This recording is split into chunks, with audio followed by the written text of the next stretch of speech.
আমি চেষ্টা করি খুব সিম্পল ও সাদামাটা জীবনযাপন করতে। আমার জীবনে যা আছে তাতেই আমি অনেক খুশি। আমি কখনো কোনো জিনিস নিয়ে আফসোস করি না। আমি কখনো অহংকার আনতে চাই না, কারণ আমি বিশ্বাস করি অহংকারই পতনের মূল। আপনি আমাকে যতটুকু ভালো ব্যবহার দিবেন, আমি অতটুকুই সম্মান ও আন্তরিকতা আপনাকে ফিরিয়ে দিব। আমার ভালোবাসাকে দুর্বলতা ভেবে ভুল করবেন না, কারণ আমার ভালোবাসা যেমনই গভীর তেমনই অটুট। যেমন আমি সহজভাবে সবার সাথে মিশতে পারি, ঠিক তেমনই কেউ যদি আমাকে আঘাত করে সেই জায়গায় দ্বিতীয়বার ফিরে তাকাই না। আসসালামু আলাইকুম, আপনারা সবাই কেমন আছেন? আশা করি আপনারা সবাই ভালো আছেন এবং সুস্থ আছেন। বাসুরা ব্লগে আপনাদেরকে ওয়েলকাম জানাচ্ছি। আমি বাসুরা। এখন সকাল 7টা মতন বাজে। কাল রাতে অনেক ভাত বেঁচে গিয়েছিল, তো ভাবলাম ভাত দিয়ে সকালের ব্রেকফাস্ট বানিয়ে ফেলি। একদম সিম্পলভাবে তাড়াতাড়ি হয়েও যাবে। রুমে লেবু ছিল আর কারি পাতাও ছিল, তাই আজ লেমন রাইস বানাবো। এই lemon rice south Indian recipe, সকালের জন্য একদম হেলদি নাস্তা। 5 মিনিটের মধ্যে তৈরি হয়ে যায়। লেমন রাইস বানাতে বেশি কিছুই লাগে না, যেমন লেবুর রস, কারি পাতা, বাদাম, সর্ষে, ছোলার ডাল আর শুকনো লঙ্কা, সামান্য হলুদ, লবণ আর ভাত। রাতের ভাত থাকলে এভাবে খেয়ে দেখবেন আপনারা। আমি এটা প্রায় সময় করে খাই। আমি প্রথম জানতাম না কিভাবে করে, তো পাশে আক্কারা থাকতো, তো ওনাদের কাছ থেকে জিজ্ঞাসা করে আমি শিখেছি। তো সেখান থেকে আমার খেতে অনেক অনেক বেশি ভালো লাগে। এখন আমার রাতের ভাত বেশি হয়ে যায়, তখন আমি এটাই করে খাই বেশিরভাগ। কাজু বাদামও ব্যবহার করা যায়। আমার রুমে এখন কাজু বাদাম নেই, এই কারণে কাজু বাদামটা আর দিলাম না।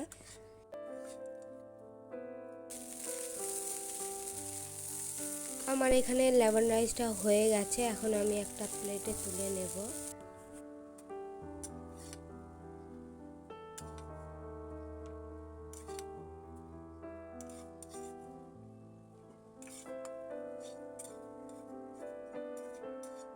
প্লেটে তুলে নিয়ে হাজবেন্ড আর মেয়েকে খেতে দিয়ে দিয়েছি। এদিকে হাজবেন্ড আর মেয়ে খাচ্ছে, আমিও একই সাথে খেয়ে নেব।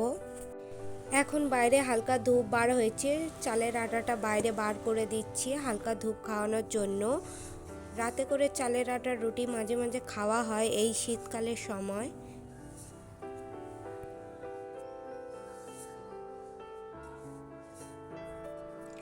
এদিকে আমি দুপুরের রান্না বসিয়ে দিয়েছি। এখন আমি সবজি রাঁধবো। পালং শাকের সবজি বাজার থেকে একটু আগে নিয়ে এসেছে। মাংস তরকারি প্রথমে করে নিয়েছি। মাংস তরকারির ভিডিওটা আর করিনি, মাংস কষিয়েছি শুধু আজ।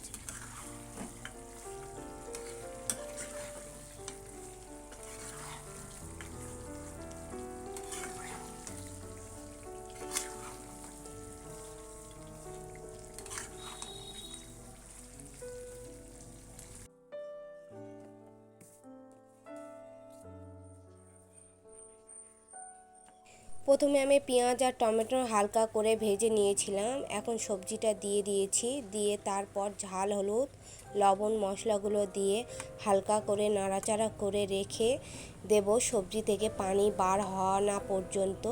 আমি কিন্তু একটা আলু ব্যবহার করেছি সবজিতে।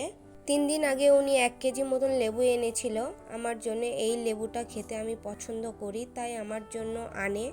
তো আমি ভেবেছিলাম এখন শীতকাল ফ্রিজে রেখে কি হবে, সেই তো 3 দিনের মধ্যে খেয়ে নেব, তাই বাইরে রেখেছিলাম। হাজবেন্ড সকালে দেখে বলছে তুমি খাচ্ছ না লেবু, তো খারাপ হয়ে এসেছে একটা।